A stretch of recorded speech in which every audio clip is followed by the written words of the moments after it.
Colegio Santo Domingo de Guzmán del nivel secundario de la categoría B y hoy les presentamos una obra teatral titulada María Josefa. Teatral trata sobre la cruel vida de María Josefa, que es obligada a casarse con un hombre muy cruel y malvado, y que al enterarse que se escapó con un hombre, su esposo la mata por la quebrada de Yacanuco. Espero que esta obra sea de su agrado. Desde las faldas del Huascarán, donde la radiante luz del sol nos cubre en su mayor esplendor, presentamos la leyenda urbana María Josefa. Desde la zona del Callejón de Conchucos, por su difícil acceso, por muchos años estuvo prácticamente aislada. Desde la conquista, muchos españoles, al igual que mineros italianos y aventureros, europeos de toda clase, se mezclaron con los aborígenes. María Josefa nació en el seno de los infortunados. Sus padres apenas poseían unos pedazos de tierra que a veces no producía ni para su sustento. Peor si había sequías. La belleza de la niña extasió a propios y extraños. A pesar de sus limitaciones, creció feliz entre pastizales y sementeras, flores silvestres, ríos, quebradas y cerros, hasta convertirse en una hermosa doncella. Las melodías del amor llegaron sin aviso. Fue en la trilla de trigo que sus ojos no se desprendieron de ella mientras trabajaban en la parva. María correspondió su mirada, los ojuelos de su mejilla se marcaron con su sonrisa y un rubor desconocido la estremeció. Algo nuevo y hermoso empezaba a brotar en su corazón. El destino de María Josefa, en tal sentido, era codiciado, porque acudían en su busca pretendientes de la comarca. Ella los rechazó, explicándoles que su corazón ya tenía dueño. Cerca del gran río que se va a la selva, vivía un personaje solitario y misterioso. Tenía fama de ser acaudalado y poseer mal carácter. Recorría por los pueblos en su potro, presuntuosamente aparado.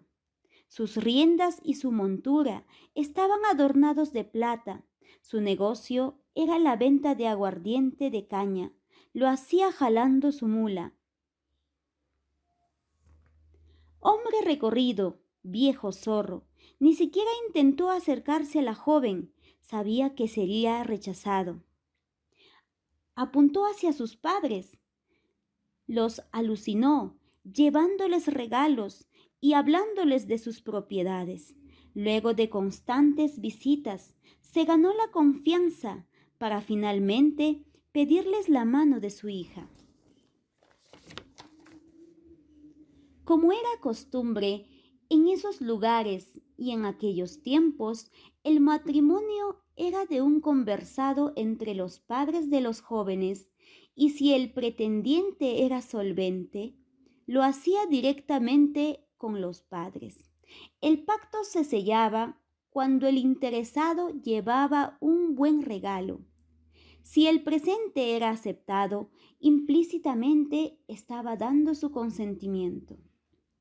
Para la ocasión, el astuto pretendiente llevó sobre su mula 2 latas de manteca de cerdo, 2 latas de aguardiente, un saquillo de harina, una cesta de chirimoyas y otra de tunas.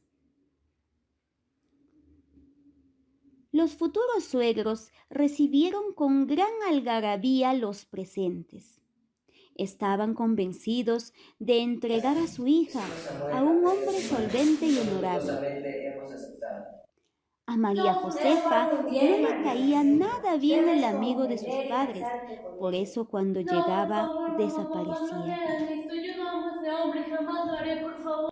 Cuando regresó aquella tarde, sus padres, como la cosa más natural del mundo, le comunicaron.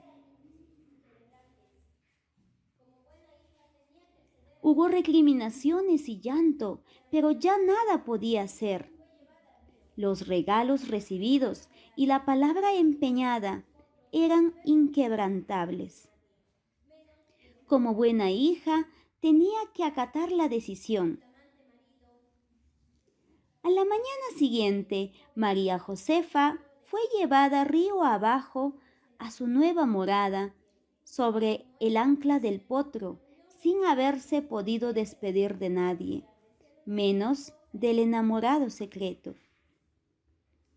El flamante marido pensó que su joven y bella esposa, luego que algún tiempo iba a transformarse en la amante perfecta y complaciente.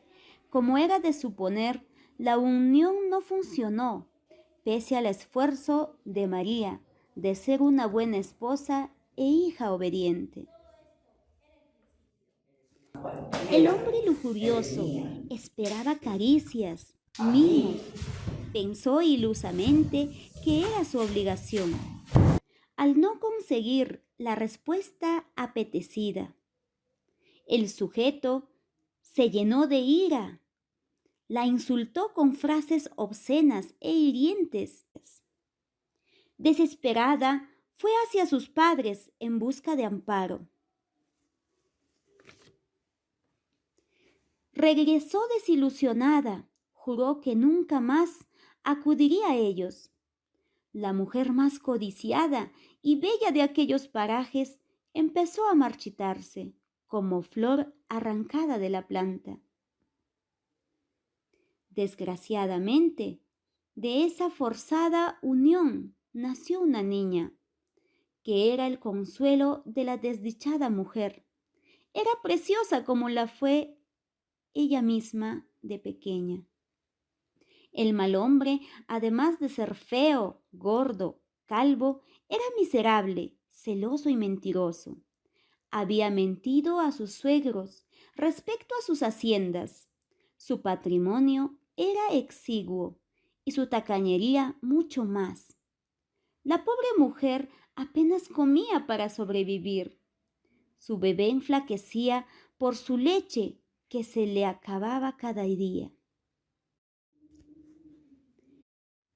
Se sabía en toda la comarca la desgracia de María Josefa, pero nadie osaba intervenir.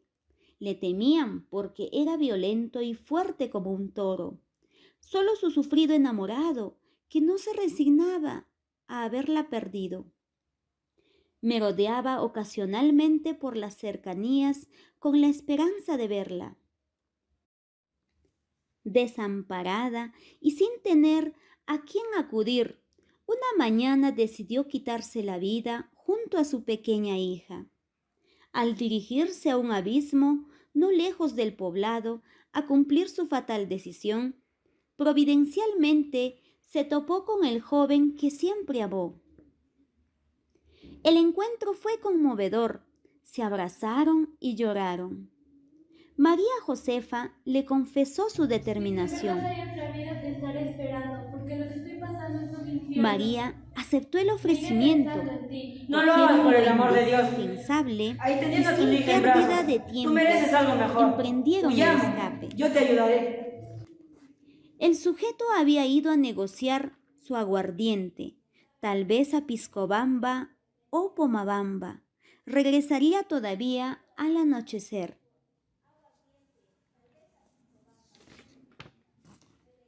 El esposo, al no encontrarla, se enfureció, vociferó y gritó como fiera herida. Algunos chismosos, que no faltaban en todo el pueblo, le dio pormenores de su fuga. Entonces, loco de celos y rabia, tomó sus puñales y con la misma emprendió la persecución. Habían caminado más de 10 horas, sin descanso y alimento.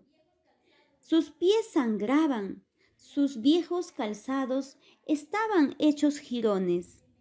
La cordillera estaba blanca y nevada, caían persistentes, mordiéndole sus carnes. Su acompañante apenas podía ayudarla porque llevaba en sus brazos a la niña. Con los últimos reflejos de luz, lograron cruzar la cordillera y vislumbraron las lagunas. La bajada fue atroz, el camino sinuoso, en las rocas, la nevada, la lluvia y la oscuridad fueron verdugos inclementes. Cuando estaban cerca de la laguna, providencialmente salió la luna. Estaba en mengua, pero lo suficiente para alumbrar y seguir la marcha. Lograron atravesar con mucho esfuerzo. La tensión los mermó aún más. Avanzaron un poco más. El agotamiento venció a María Josefa. Ya no daba más y decidieron tomarse un descanso. Grave error. El monstruo lleno de odio, acostumbrado a recorrer grandes distancias, estaba acercándose. Las huellas claras y las gotas de sangre sobre la nieve blanca estimularon sus instintos, cual fiera de presa sobre su víctima herida. Apuró la marcha. Dormían exhaustos bajo una peña. A su lado de María Josefa también reposaba su perrito, pero el perro, al oír los pasos galopantes del caballo del esposo furioso, empezó a ladrar. El joven fue el primero. Le tapó la boca, lo apuñaló y con feroz apretón de sus brazos le quebró el cuello para luego arrojar su cuerpo al río. María Josefa pensó que era una pesadilla cuando la bestia la levantó de los pelos y empezó a golpearla brutalmente.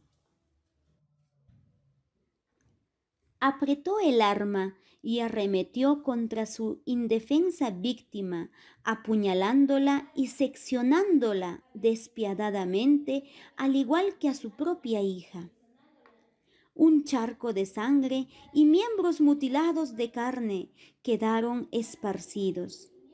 Fue la escena más macabra ocurrida en esos parajes.